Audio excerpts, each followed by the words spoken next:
miembro de Fluxus Foto y Ayun Fotógrafas. Su trabajo se enfoca en la justicia social, identidad y género. Seleccionada en el programa de fotografía y justicia social Magnum Foundation, Jup Swart Masterclass y 6x6 Global Talent South America WordPress Photo. Ganadora del Community Awareness POI International y Health Award POI Latam. Ha publicado en el New York Times, Wall Street Journal, el Guardian, Bloomberg, Reuters, participante del New York Times Portfolio Review, Eddie Adams y Women Photograph Workshop. Su trabajo se ha expuesto en festivales como Photoville, Fotografía Latinoamericana del Bronx Documentary Center y es becaria del Fondo COVID-19 Magnum Foundation del 2021, Fondo de Emergencia COVID-19 de National Geographic 2020, Fondo para Investigaciones y Nuevas Narrativas sobre Drogas de la Fundación Gabo y Open Society Foundations del 2020. Se ve impresionante. Gracias de verdad por estar aquí. Va a ser un formato híbrido. Aquí está tu público, en Zoom está tu otro público. Y si quieres, comparto pantalla. Sí, Sí. de una vez. Y déjame, si quieres, minimizo esto para que no te incomode. Y le hago así. Y esto le bajo acá y ahí estamos. Ya, bueno. Todo tuyo. ¿No puedo sacar la mascarilla? Sí, sácate la mascarilla. Uf.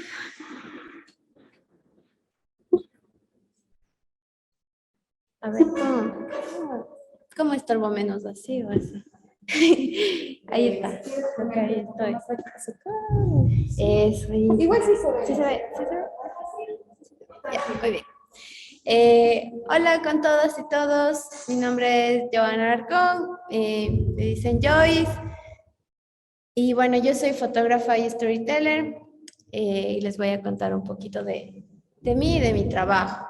Entonces, bueno, cuando empecé en este mundo de la fotografía, para mí fue como, es una gran búsqueda infinita de la vida en realidad. Y esto como que sí me obliga y agradezco eso a conectarme con de dónde vengo. Porque la mirada y lo que tú proyectas en tus fotos tiene mucho que ver con quién tú eres y de dónde tú vienes. Entonces, bueno, este es un retrato de mi abuelita y el lugar de donde nosotros venimos, que es un pueblito que se llama Cusubamba, que está en Cotopaxi. Entonces, como muchas familias, la mía también es parte de ese proceso de migración del campo a la ciudad. Entonces, en mí está la memoria de las mañanas en el campo, la sequía, los pájaros, la leche de las vacas, cosas así, que vienen directo y que de cierta manera me llevan las fotos y la fotografía me lleva siempre a conectar con ese lugar y con más allá del lugar, como con esa sensibilidad de mi origen. Bueno, luego mi familia, como hace 50 y casi 60 años, se mudó a Quito, una parte, y otra parte migró hacia Estados Unidos. Y bueno, entonces nos radicamos en el sur de Quito y ya pues es el sur. Entonces yo vengo como también de esa mezcla más urbana, del barrio, o sea, esa es también mi mirada y la forma en la que yo aprendí a relacionarme con la gente. Y de ahí nace también mi interés por contar historias. Yo en realidad quería ser grafitera y quería estudiar ilustración. Y de hecho estudié ilustración, estudié diseño gráfico y como ya en cuarto semestre o quinto semestre, creo, fue como que dije, no, yo me cambio a fotografía porque desde el momento en que me dieron una cámara, no pude separarme de ella. Y en ese tiempo empecé a juntarme con es un poco una historia también de amor, o sea, como que yo quería pintar y no sabía cómo y manché algunas paredes de los vecinos, cosas así, y luego vi un festival de street art y de graffiti y entonces yo me junté porque nos daban pintura, nos daban un lugar, no sé qué. Entonces yo quería pintar. Y fui y ahí le conocí a mi novio. Y eso fue como hace 12 años. Entonces, a partir de ese día empezamos a hacer como que grafitis, murales. Pero luego también empezamos un trabajo de arte como herramienta de transformación social. Y de alguna manera empezamos a trabajar con mercados en nuestros propios barrios y también saliendo como a fundaciones, trabajo con centros de privación de libertad, centros de rehabilitación, y en ese sentido es donde yo necesitaba la cámara como mi aliada para contar no solamente lo que había en el muro, sino quiénes estábamos pintando y con quiénes estábamos pintando, ¿no? Porque los muros para mí también hablan. Y bueno, entonces necesitábamos alguien que haga fotos y yo fui, pues dije, ya yo hago fotos. Entonces empecé y de esa manera empecé a conectarme como con las primeras historias que, que donde entendí de alguna manera qué era la fotografía documental y que eso existía, porque además yo sabía las bases, pero nunca he tenido la experiencia de trabajar como en un medio local o cosas así. De hecho, mi primera pasantía fue muy mala, fue pésima, dañé una cámara, o sea, fue como, no quería volver ahí. Entonces, en realidad, nunca tuve como una experiencia en medios local y luego me fui más bien por las historias documentales, que es lo que a mí me gusta. Eh, Creo que algo muy importante es que la vida misma te va diciendo como ese camino de cómo irte formando. Y en eso yo apliqué, cuando ya me enteré que existe esto de la fotografía documental, apliqué a algunas becas de mentorships y ahí gané un mentorship y me tocó con un mentor que se llama John Stenmeyer, que es un fotógrafo de National Geographic, pero más allá de tener una buena foto, él me enseñó algo muy importante y me dijo como literalmente, deja de disparar y empieza a meditar. La cámara no es un arma, entonces respira y conéctate. Y eso ha marcado mi forma de trabajar, pero también mi forma de ser. Porque siempre nos enseñaban que la cámara es un arma y que todo el tiempo tú estás ahí disparando, buscando la foto, buscando estar en el momento preciso, en un momento exacto, la composición perfecta, etcétera. Pero en realidad la foto es detenerte a conectarte con lo que con lo que estás viviendo y poder despertar esas sensibilidades y esa confianza de, de lo que tú estás contando. Entonces empiezan a aparecer más preguntas, no solo de cómo hizo esa foto, no sé si a ustedes lo ha pasado, pero a veces uno ve fotos y dices, oh, primero, la típica, ¿no? ¿Con qué cámara? ¿Con qué cámara hizo esa foto? Después, como que, ¿cómo lo hizo? O sea, ¿cómo descubrió esa historia? ¿Quiénes están ahí? ¿Por qué lo hizo? Luego te empiezan a aparecer muchas preguntas y eso son como ir descubriendo todas las capas de lo que una imagen te puede contar. Y entonces lo otro que me dijeron es encuentra tu propia mirada. Entonces, claro, yo como que siempre estaba de por gusto en las protestas y en, o sea, marchas. Creo que he ido a todas las marchas como desde hace 6 o 7 años. O sea, me conozco, creo que de muy cerca como el recorrido de todos los 1 de mayo, de los 25N, pero porque en verdad quería ir, o sea, en verdad, bueno, yo no trabajaba en ese tiempo como para nadie, ni tenía como un assignment, pero era un deseo, o sea, quería estar ahí porque me sentía realmente conectada con una causa, con algo que me identificaba también. Entonces, entre eso y entre experiencias que luego más adelante les contaré, nació Cimarrona. Cimarrona es un proyecto documental, ¿no? En el que exploro como las mujeres y la identidad, perdón, la espiritualidad afrodescendiente en Ecuador.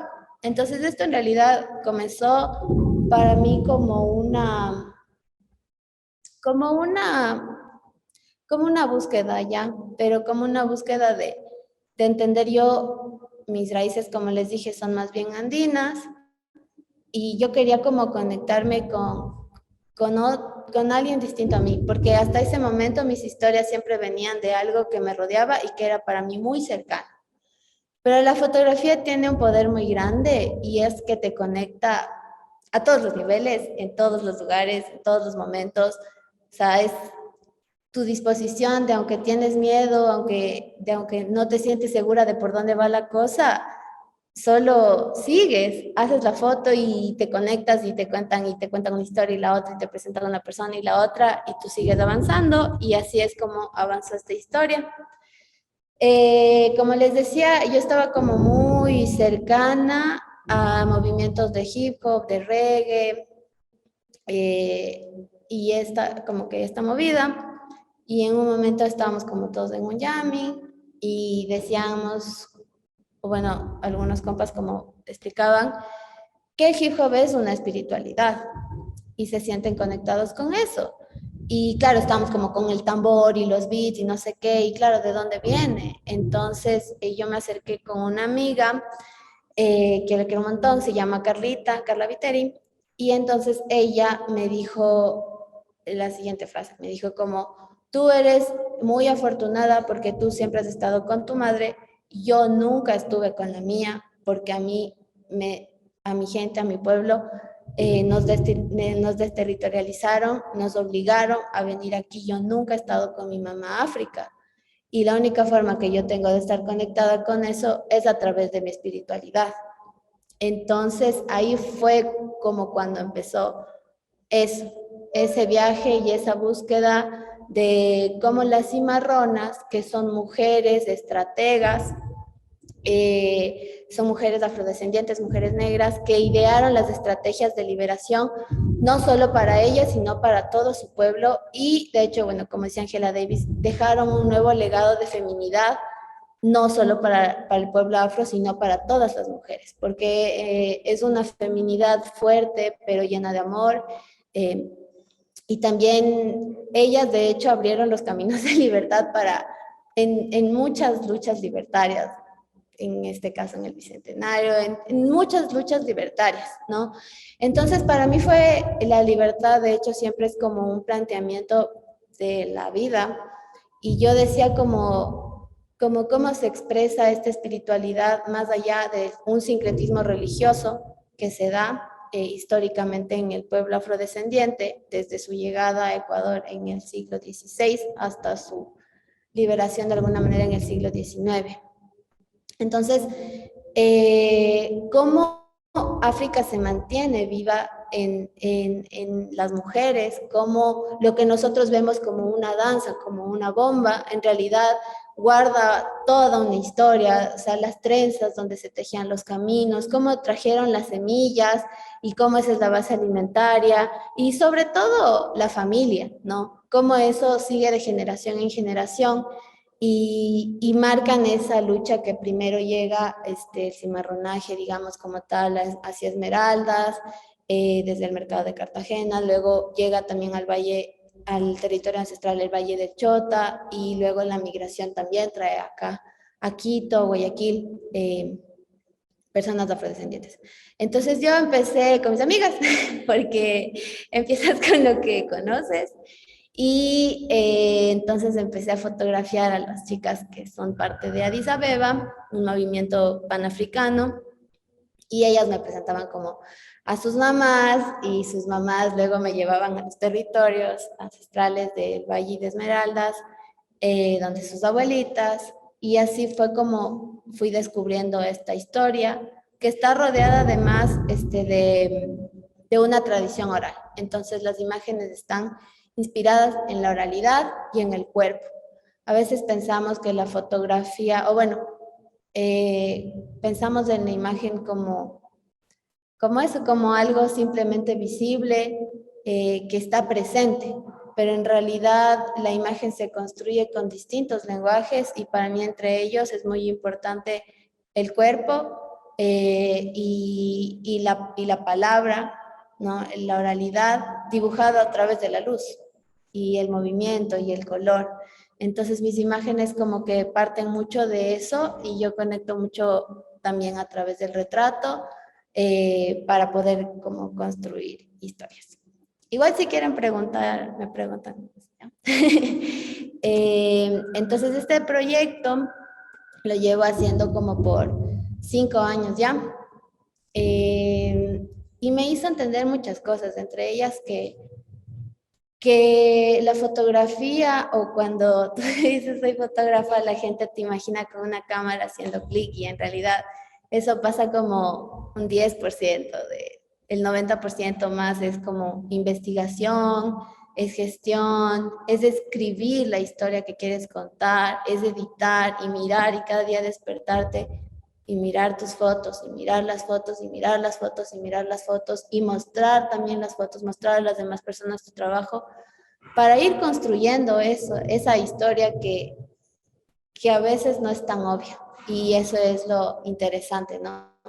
Que a la par descubres la historia y a la par descubres tu forma de contarla, tu mirada. Entonces, es ir sintiendo, no sé si a ustedes les ha pasado, en los proyectos que tienen acá muchos preguntaban eso y claro, imagínense en 5 años, no sé, tengo como un disco de 2 teras lleno de imágenes, 100.000 imágenes y tienes que escoger 10 o 12. Entonces, es ese ejercicio de irte conectando hacia adentro y hacia afuera, ¿no? Como esas proyecciones. Entre ese camino de hacer fotos y luego te preguntas, bueno, ¿y ahora qué hago con todo esto que tengo? Igual les ha pasado, ya haces un trabajo, tienes un montón, y luego ¿qué pasa? ¿Cómo lo mueves? O sea, como ¿cuál es el siguiente paso?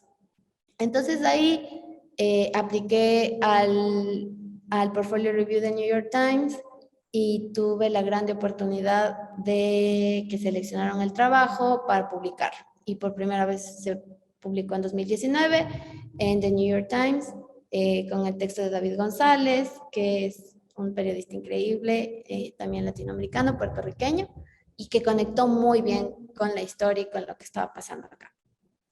Y a partir de eso el trabajo se publicó en diferentes medios, en diferentes países, en Ámsterdam, en París, en distintos medios de distintos países. Y también llegó acá a Ecuador. Y a mí me propuso también un diálogo o sea, bueno, si vamos a publicar esto, ¿qué implica? Y te pones a pensar mucho más en el para qué estás haciendo esto. O sea, porque una publicación no es para nosotros. Una publicación es para el tema, o sea, para lo que realmente te está importando que se conozca o que se sepa y desde dónde, desde qué mirada, desde qué perspectiva. Entonces, yo sí me puse como en jaque de crisis existencial y dije, ay Dios, y claro, y qué fotos, y cuál es el contexto de las publicaciones, porque hay publicaciones que bueno, el trabajo en general, digamos, cuando tú lo muestras, ya va acompañado de muchísimos más factores que implican la publicación, porque no puedes controlar el contexto de eso. Entonces, trabajé con medios que son como súper responsables en verificar el nombre de cada cascada, de cada río, y te hacen responsable éticamente y profesionalmente a niveles que yo personalmente no me imaginaba en ese momento. Y también en un diálogo constante con las chicas y con quienes aparecen en la imagen, porque estoy en contacto con ellas la mayoría del tiempo. Entonces preguntándoles, ¿están bien los captions? La información, no sé qué. Entonces también como me puse en ese ejercicio bueno, o sea, como cada detalle es importante porque se trata de vida de las personas, y se trata de historias. Entonces, como que la investigación también para mí y la ética en ese sentido son como dos pilares del trabajo en general, documental, fotoperiodístico, etcétera. Y luego también se abrieron como oportunidades de exponer este proyecto. Entonces lo expuse en el Photoville en Nueva York, que es un festival enorme, gigante, que se hace en espacio público y que se hace como con unos containers, con impresiones en lona, y a veces también porque estamos muy acostumbrados a entender una exposición como dentro de galerías, pero también es importante como ocupar el espacio público y que ese espacio público se abra, o sea, que las historias se abran, se conozcan en otras perspectivas de gente que quizás no va a entrar a una galería. Entonces, eso, y también se expuso en galerías, en museos, en Paraguay, en Uruguay y en el Bronx Documentary Center, donde pasó algo súper importante que fue que las chicas, bueno, yo pude estar ahí, entonces como que hacíamos los recorridos guiados y muchas chicas se identificaban con estas historias, con el cabello, por ejemplo.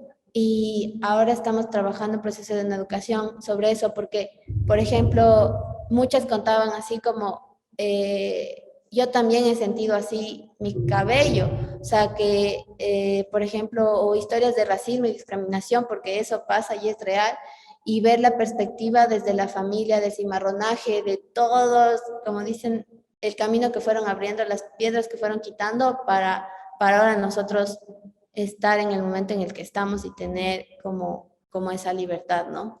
Entonces pasó algo súper importante ahí, que fue como, sí, la fotografía es un espacio de comunicación, pero también es un espacio de educación, y también es un espacio de diálogo, y también es un espacio de representación, eh, pero, pero lo más importante es como, para mí ahora en este momento, como, ¿qué pasa con los miles y millones de imágenes que producimos? O sea, ¿qué pasa? Si ustedes ven en su Instagram, pónganse a pensar cuántas imágenes vemos en el día. En el Instagram hace como, bueno, un par de años ya, se producían como 2 billones de imágenes diarias. ¿Cuántas imágenes vemos nosotros? ¿Cuántas producimos? ¿Y qué pasa con esas imágenes? Entonces, para mí la fotografía también va como conectada con procesos de educación, en este caso específicamente con el pueblo afro, de etnoeducación, y es el siguiente paso que estamos dando. Entonces ahora estamos trabajando, gracias al apoyo de National Geographic, con el libro. Es un fotolibro que lo vamos a presentar ya este año. Lo estamos trabajando con National Geographic y con KWY, con el editor Musuk Nolte, que también es un queridísimo amigo y fotógrafo. Y bueno, los procesos fotográficos, nunca sabes qué va a pasar después de que empiezas a hacer una foto. O sea, jamás en mi vida me hubiera imaginado pasar 5 años en este proyecto. Pero agradezco porque es un proceso que me ha ayudado a entender todos los múltiples caminos que tiene la foto, las publicaciones, los libros, las exposiciones, los procesos educativos, ¿no? Y que cada día me hace pensar, ¿para qué? O sea, ¿para qué estoy haciendo esto? Y ahí decidimos hacer el libro, que bueno, ya lo estaremos lanzando este año y que tiene como 2 componentes importantes. El uno donde es el cuerpo fotográfico, el cuerpo del ensayo fotográfico como tal, y el otro que es como un fanzine donde incluimos historias de vida de las chicas que cuentan como sus experiencias, las experiencias que afrontan las mujeres afrodescendientes y las mujeres negras acá en Ecuador, acompañada de sus retratos. Entonces, eso también hicimos, esas historias salen a partir de diferentes talleres de oralidad, talleres que hemos desarrollado en conjunto con las chicas y bueno, estamos en ese proceso todavía. Ya, hasta ahí alguien tiene alguna pregunta o hacemos al final las preguntas. Ustedes me dicen. Ya. Entonces, en el momento en el que estaba haciendo Cimarrona, me di cuenta que cada historia te dice en la forma que quiere ser contada.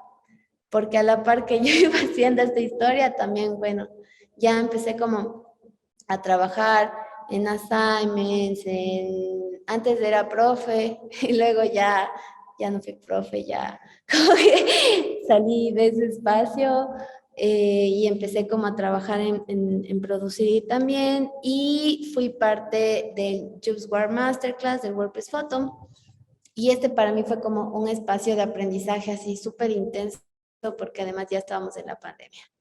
Entonces, ahí fue como cuando, pues, les voy a presentar esto así como súper rápido, pero en el momento, en el momento de la pandemia como que estábamos todos encerrados, no sé qué, pero igual al inicio yo estaba como con mi abuelita, que no, o sea, mi mamá es médico, entonces obviamente ya no puede estar con ella y yo, no sé, no, o sea, ni siquiera pensé que iba a salir a cubrir eso, o sea, ni siquiera me imaginaba. Pero en ese momento empecé a cubrir, trabajé en assignment para New York Times, para Bloomberg, y fue como súper fuerte, porque tú salías y claro, o sea, te estás enfrentando. En ese momento pensamos que el virus era como, era una cosa que nos superaba. Y después de trabajar como muy intensamente en eso, ya no más, y decidí irme a donde sea, irme a donde sea. Entonces siempre he tenido como, de hecho, cuando era profe, fuimos a este lugar, y conocí a alguna gente y me quedé como enganchada con eso, ¿no? Como qué otras formas de vida son posibles, porque creo que si algo nos dejó la pandemia es como cuestionarnos nuevas formas de vivir nuestra propia vida y de cómo podíamos construir algo diferente, ser algo diferente y ser felices con lo esencial. Y las montañas me llamaron, que casi siempre lo hacen. Entonces pude descubrir esta historia que se llama I Am Still, significa sigo siendo, y que es la historia de los jóvenes, de las jóvenes indígenas de, de la comunidad Caranqui, de San Clemente, bueno, como de ese sector. Y ahí como tuve la suerte de tener grandes amigas y amigos y descubrimos como esa felicidad que les contaba antes, que venían de mis memorias, de la sequía, de la neblina, de los ambos, del maíz, de las lagunas, pero eran memorias para mí. Pero ellos decidieron que no sean memorias, que siga siendo vida, que siga siendo su forma de vida. Entonces, al contrario de lo que están nuestros imaginarios, como de creer que la gente indígena sigue migrando y que vienen acá, no, o sea, mis amigos dijeron, no, yo estoy estudiando, yo voy a ser psicóloga, veterinaria, y ya estaban en la U y en ese tiempo a distancia y cosas así, pero no era para salir y trabajar en la ciudad, era para quedarse y hacer que su comunidad crezca. Y de hecho, en esta comunidad existen varios modelos de economía sostenible, ellos hicieron luego procesos de educación comunitaria y levantaron su propia escuela para sus hijos y sus hijas, con enseñanzas de identidad, de lenguaje, de, de diferentes exploraciones en la montaña, en la Imbabura. Entonces, todas estas historias fueron como para mí creando esos nuevos imaginarios y decidimos empezar a tejer esos imaginarios en las imágenes. Entonces hicimos un proceso de fotobordado porque este lugar es como en la ruta del bordado de Ecuador. Entonces ellas bordaron, bueno, hay algunas piezas, ya puse solo aquí una, pero bueno, fueron bordando los caminos que les conectan con el agua, con las montañas, con la tierra, porque así como personalmente para mí es como conocer mi barrio, ir, salir, saber en qué pared y qué pasa y todo. Entonces ellas conocían la montaña, cada piedra, el páramo, dónde ir, por dónde salir de esta montaña, la de al frente y las rutas. Entonces fuimos tejiendo como esos caminos que nos conectan. Y en ese mismo momento, este fue un año muy intenso, había aplicado como un montón de veces. La mayoría de cosas que les estoy presentando acá fueron cosas que salieron después de aplicar como 5 veces, 3 veces. O sea, muchas aplicaciones y eso es importante porque a veces pensamos que las cosas nos van a llegar del cielo y que nosotros vamos a estar sentaditos y que nuestras imágenes son tan buenas que mágicamente alguien va a venir y las va a ver y las va a pescar y así no funciona. Por lo menos para mí, en experiencia, no, o sea, ha sido, la fotografía me ha llevado a descubrir mundos que en mi vida me he imaginado descubrir, a hacer viajes que en mi vida me he imaginado hacer y a perder el miedo de mostrar el trabajo y de equivocarme y de saber de que me van a decir que no y que puede ser de otra manera y etcétera. Y creo que en el momento de decidir, pues vamos aprendiendo ya, como, como también alejándonos de, de esa imagen que tenemos de nuestras propias imágenes, porque lo interesante es qué pasa cuando otros y otras la ven, qué puedes construir con eso, por dónde va. Y las aplicaciones son eso. Entonces, quizás los otros colegas, las otras colegas que vengan les van a cantar igual, o sea, no nos ha salido como a la primera, sino que hemos estado insistentemente porque es algo que realmente queremos, que realmente, por lo menos a mí es como que realmente me importa, o sea, esto le da sentido a mi vida, así. Entonces, sin esto no podría y es lo que cada vez que, que hago algo es, o sea, es eso le da sentido. Y bueno, en un momento, con mi familia atravesamos una situación como bien difícil sobre privación de libertad de un familiar por tenencia de marihuana, que es como una cosa muy, digamos, muy pequeña en la dimensión de lo que implica el narcotráfico, pero vivimos esta experiencia de primera persona, digamos así. Y entonces para mí, que yo ya venía como trabajando hace varios años en centros de privación de libertad de cárceles, con el tema de hip hop y de artes como herramienta de transformación social, fue un shock así, o sea, porque te enfrentas a la justicia y la justicia es injusta, ya.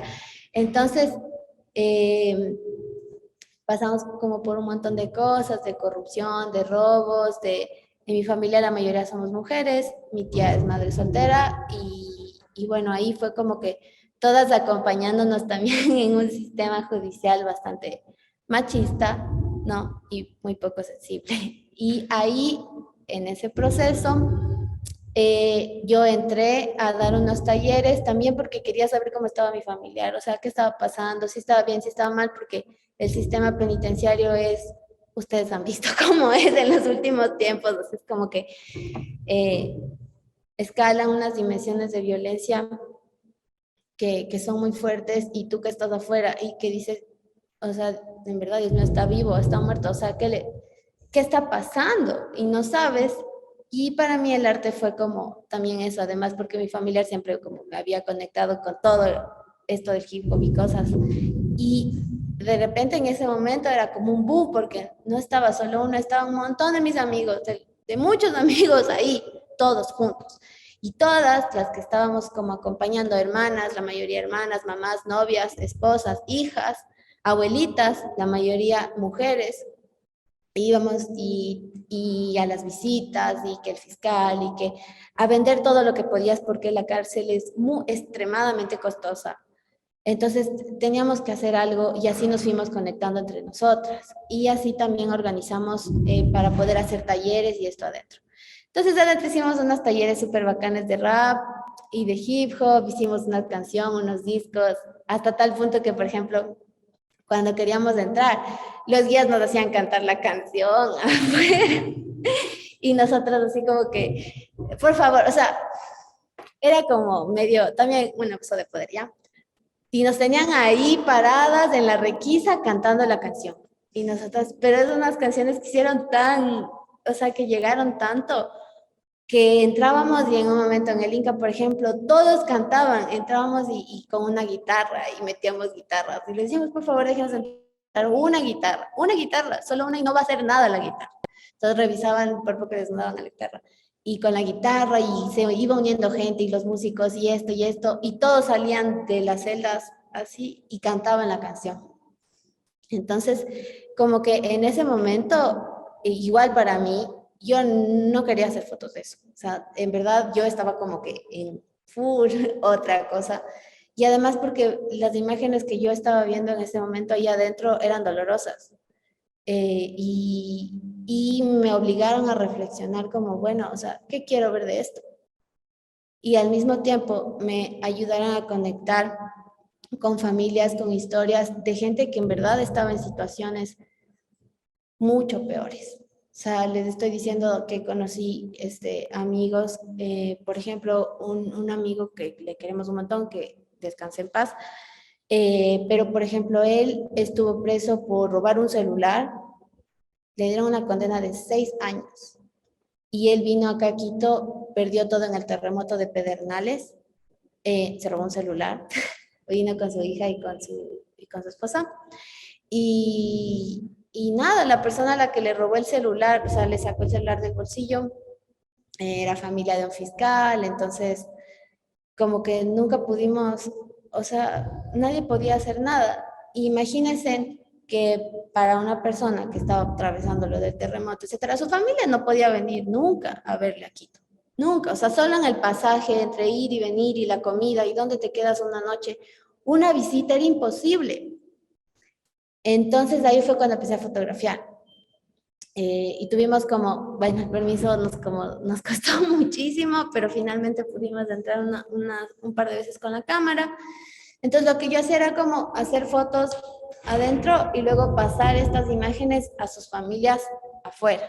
Entonces fui como a Pedernales, hice fotos de sus familias y le mostraba a este pana que se llamaba Mikey, y así, y me di cuenta como que sí, o sea, la fotografía nos conecta y nos puede ayudar, y como si estás preso, si estás en privación de libertad, tu familia también lo está, y tu familia también está viviendo como la discriminación, la inestabilidad económica y todo esto. Entonces, así fue como que nos comunicamos y así empezó el proyecto de fotografía.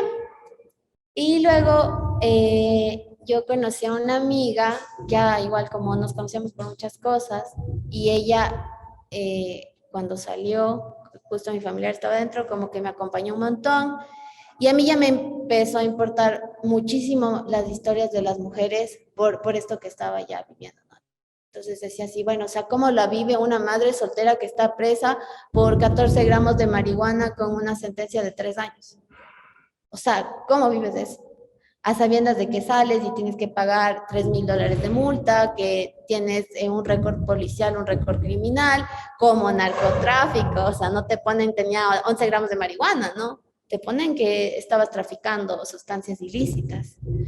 Entonces, ahí fue como que dije, no, o sea, ¿quieres contar esto? Mi amiga Semi Blum, y Blum me dijo, hagamos, porque yo tengo que contar. Además de qué contexto vienes, ¿no? Como de Mikey, o sea, como en las drogas y en la guerra contra el narcotráfico, como poniendo en balanza todo lo que el Estado gana con la guerra contra las drogas y todo lo que las familias y las vidas pierden.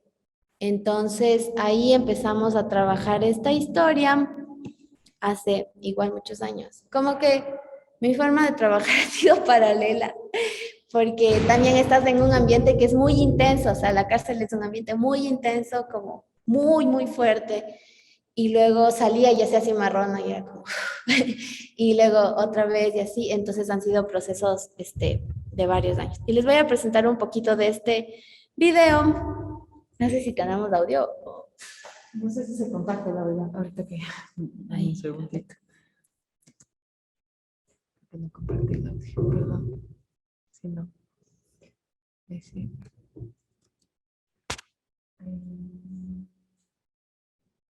Ay, no era este. ¿Era este?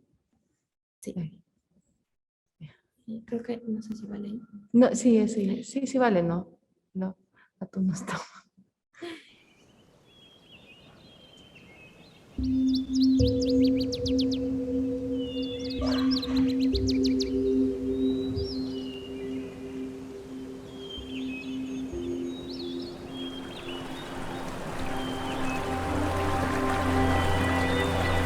Cuando hago fotos siento que cambia algo en mí.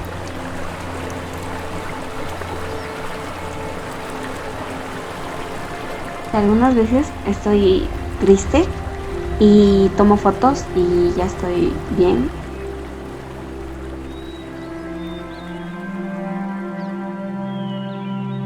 En mi familia nadie más toma fotos, entonces siento especial porque es una cosa que solo yo hago.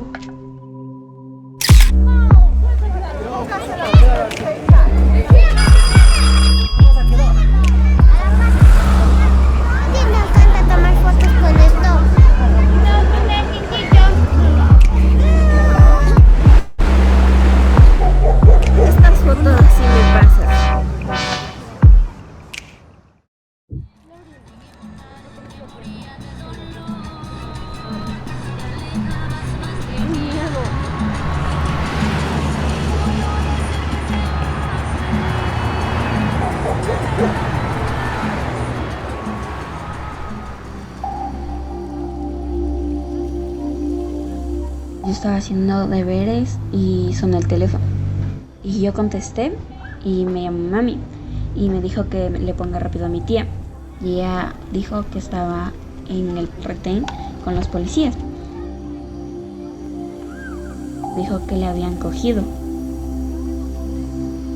Me sentí triste porque hace mucho no sentía ese sentimiento de que ella no esté conmigo, porque ya habían pasado años que ella había salido y no había vuelto.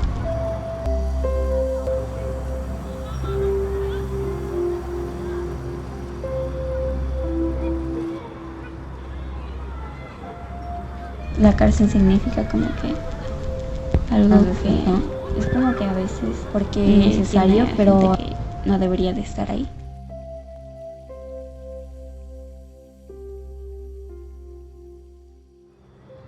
Amigas mías saben que mi mamá está en la cárcel.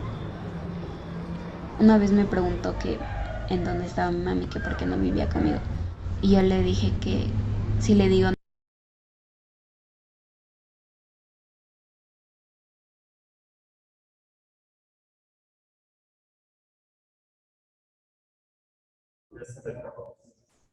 Y ese lo de Vanessa.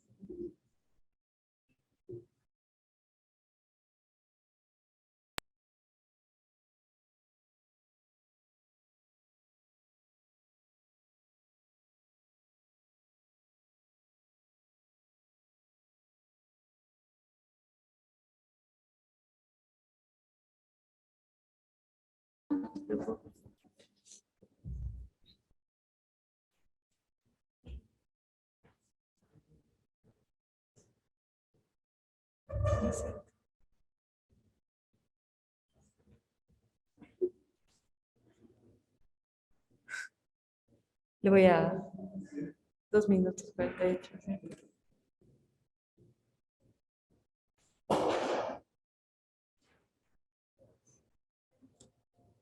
la cárcel significa como que algo que es como que a veces necesario, pero algunas veces no, porque tiene a gente que no debería de estar ahí.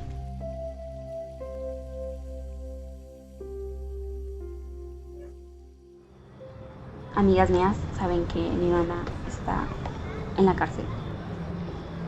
Una vez me preguntó que en dónde estaba mi mami, que por qué no vivía conmigo. Y yo le dije que si le digo no va a dejar de ser mi amiga, porque todos los que les digo dejan de ser mis amigos. Ella me dijo que no, le conté que mal, porque aún eres una niña.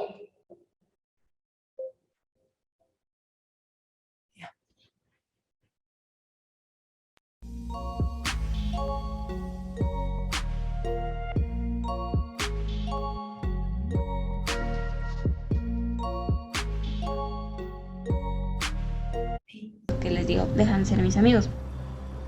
Ella me dijo que no, le conté y me dijo que mal, que pases por eso, porque aún eres una niña.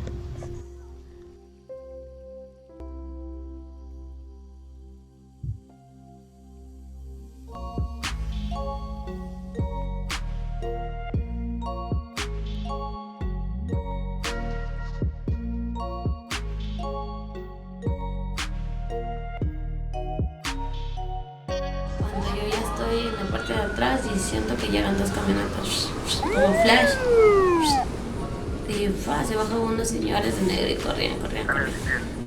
Y yo ya sabía que era la policía porque sí sabía que me podían coger por hacer esas cosas. Entonces en ese momento dije, ya, me cagué la vida.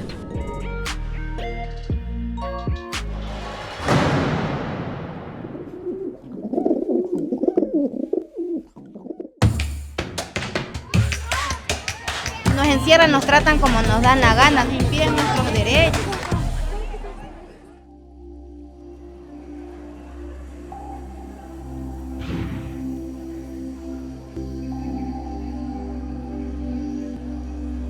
Cuando tú estás allá, tú necesitas que llegue un hijo y te diga, mami, te quiero, o te dé un besito, y vos, aunque sea tú salgas y le des aunque sea un dibujo mal hecho y tu hijo te abrace y te diga, mami, te quiero mucho, o que tu hijo te diga, como decía la Vale, así, mami, Ya estoy contando los días, ya dijeron que tú vas a salir, pero ya perdiste la cuenta y tú no sales. O sea, son cosas así, ¿cachas? Que te hieren así, te duelen así. Se hicieron todo por sus hijos hasta que ellos están allá y sus hijos están botados afuera y no saben qué hacer y tienen que acudir a una persona que tenga dinero y decirle, vea, yo le vendo mis presas, hágame un depósito de unos $10 a mi familia para que ellos tengan para la comidita. ¿Quién sabrá Dios si es que $10 les va a alcanzar?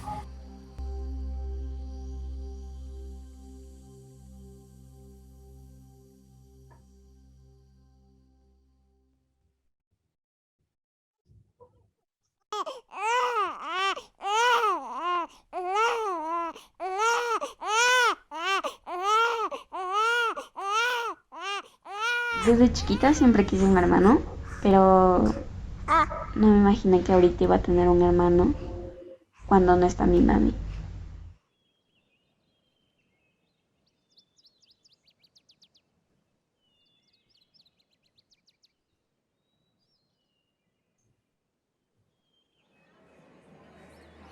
Muy buenos días, mi reina hermosa. Te estaba dejando este audio para saludarte y decirte que Diosito te bendiga mucho.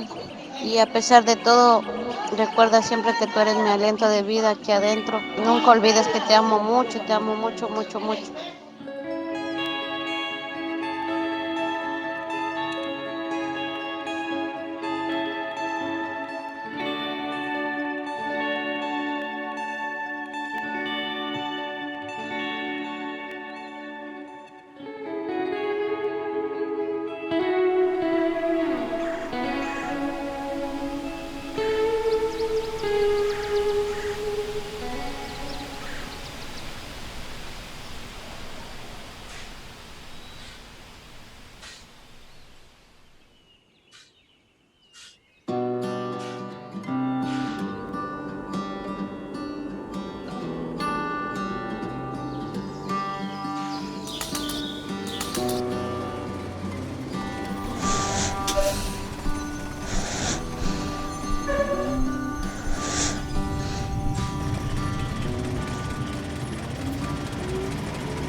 información. Ya, ahí estás. Ya. Ajá.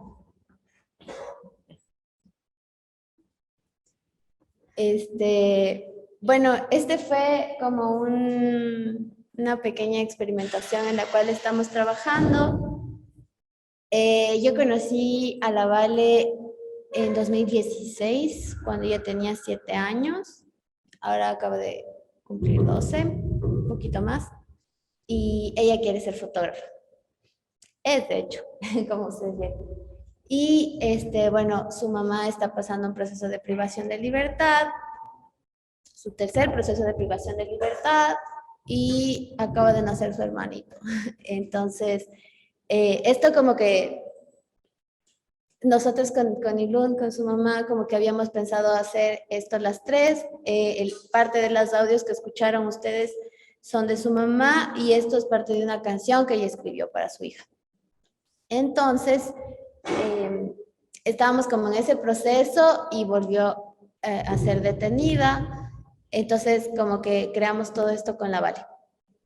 Y con su hermanito, que fue, bueno, que nació hace ya 8 meses, ya tiene 8 meses, ahorita vive con su mamá porque los niños viven con sus madres, privación de libertad cuando no tiene, digamos, como un familiar afuera. Entonces su mamá está ahorita con el bebé, y es la realidad también, es como la siguiente parte del proyecto, lo que se viene, como la realidad de, bueno, ¿cómo vives tú con tu mamá presa?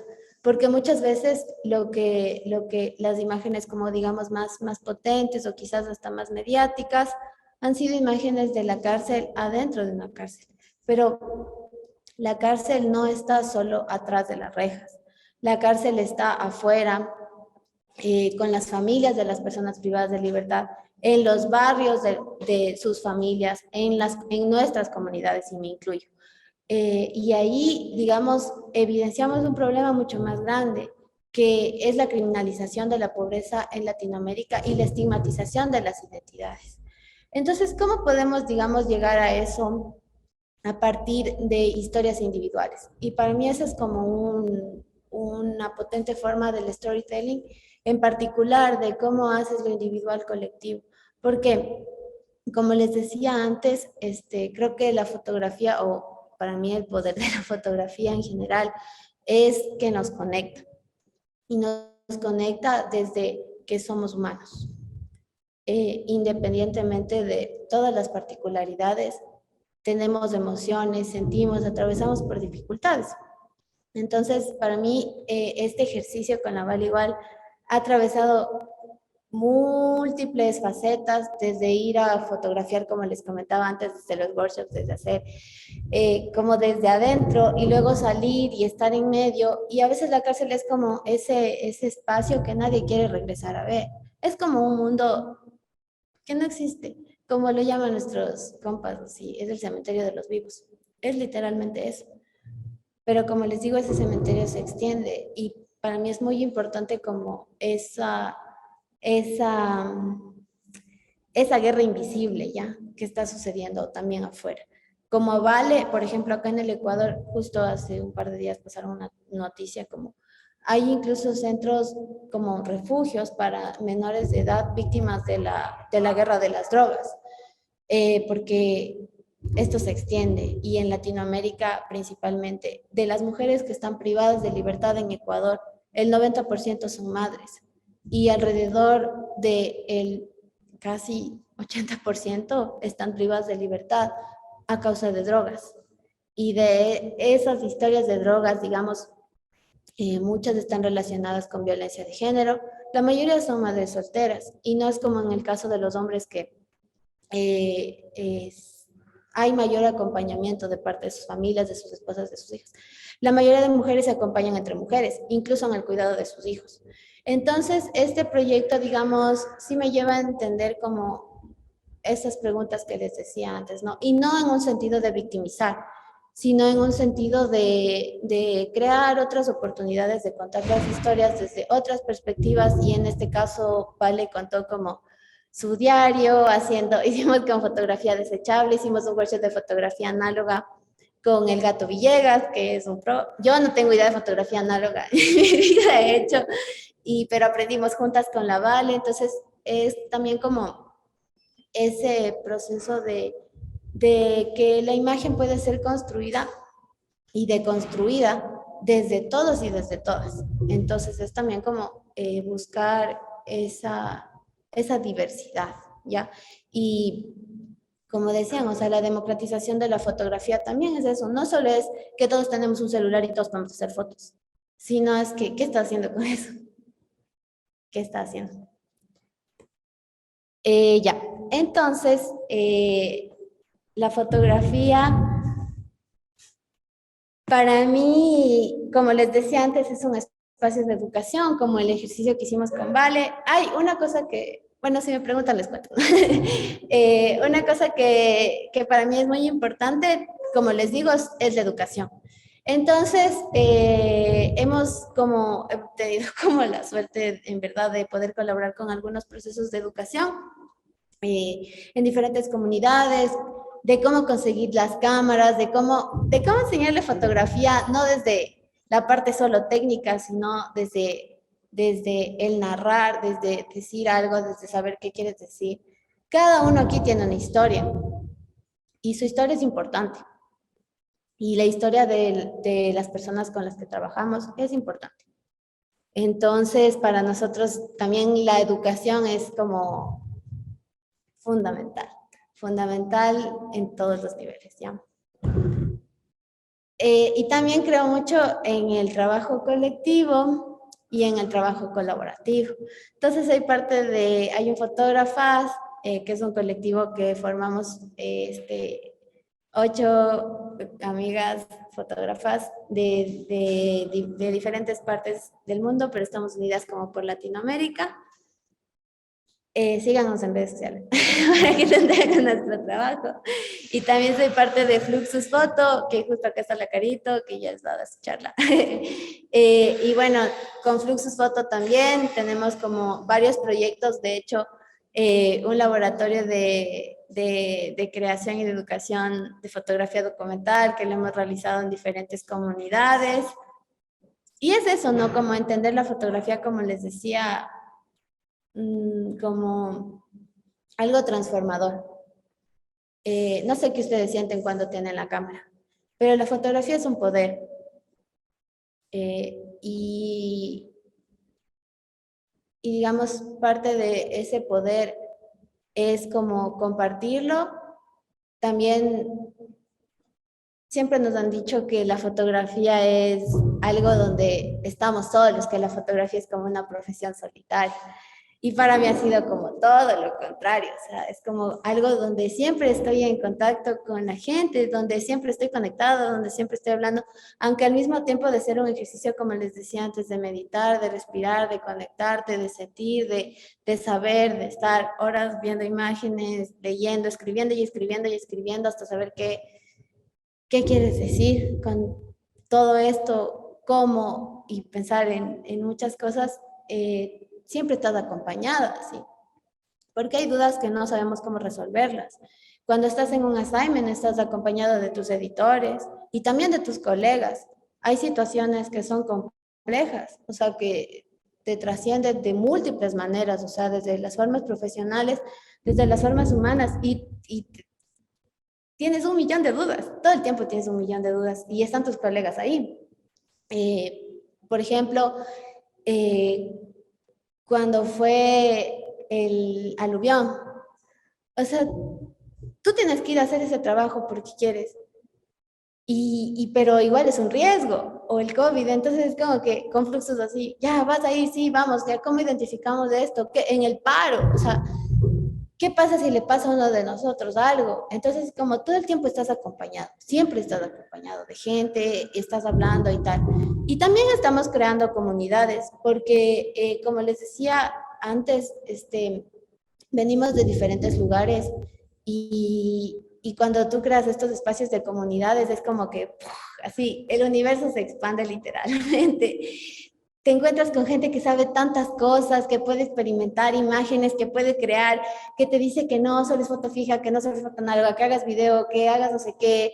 O sea, todas las formas que tiene nuestra alma de, de gritar, de comunicar, de llorar, de amar, de sentir, como todo eso se conecta, y cuando te conectas con otras experiencias y creas comunidades, sientes ese acompañamiento en todos los niveles, y también como qué lo que es la gente, así de verdad, es como que todo lo que tú puedes hacer, y a veces como nos limitamos, así como, yo llego hasta aquí, yo solo hago esto, yo que no sé qué, y entonces empiezas a entender un montón de cosas y lo importante que es esto, porque esto es importante. Y ahí, bueno, como que he participado en diferentes workshops, he aplicado, y como también sacar de ese espacio elitista a la fotografía y al arte y a la imagen, para mí eso es también importante eh, porque hay como otros momentos, otras historias donde los recursos son ilimitados porque la creatividad es infinita, o sea, estás ahí a pie y no tienes que tener todo para arriesgarte y hacer. De hecho, sales de no tener nada y empiezas a hacer y descubres un montón de maravillosas formas de crear y de descubrirlo y de no limitarte. Y cómo todos estos procesos han sido fortalecidos. Por ejemplo, les invito así de manera particular a que vean el trabajo del Bronx Documentary Center y el impacto que han hecho con su centro de imagen en la comunidad. Y creo que para mí es como uno de los más grandes referentes que me cambió la vida, sí, literalmente, o sea, ver cómo todo funciona, o sea, el poder de un fotolibro, de leer, de saber que esta historia existe, de conectarte con eso, y como todas las implicaciones que tiene la imagen después. Entonces, sí les invito, vean así, investiguen, averigüen, hay un montón de experiencias ahí. Fluxos hacemos, así por propaganda, pero sí hacemos. Eh, Guarmi Foto hace otra, Migrar Foto hace otra en Chile, Mirar Distinto es un festival que hace Trasluz en México, hay convocatorias a workshops, Women Photography lo hace, hay mentorships, Everyday Project lo hace, Diversify Photo lo hace, Bronx Documentary Center, o sea, hay un montón de posibilidades que quizás no todas las posibilidades son para nosotros, ni nosotros somos para todas las posibilidades, pero nos van guiando, y en verdad arriesguense a mostrar su trabajo. No a su mamá, que les va a decir, está súper bonito, cosas así.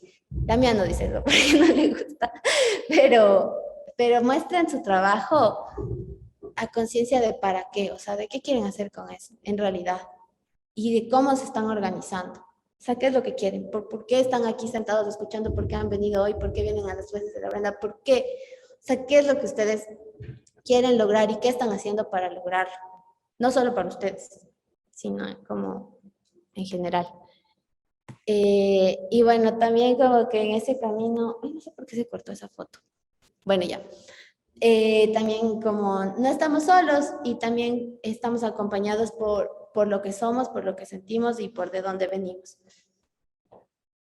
Y parte de esto también como ha sido eso, ¿no? Reconocernos. Creo que esta búsqueda a la final de encontrar una mirada propia, de arriesgarte a hacer proyectos y eso, puedes viajar por todo el mundo, digamos, pero siempre regresas a ti y desde ti también nace como todo ese mundo.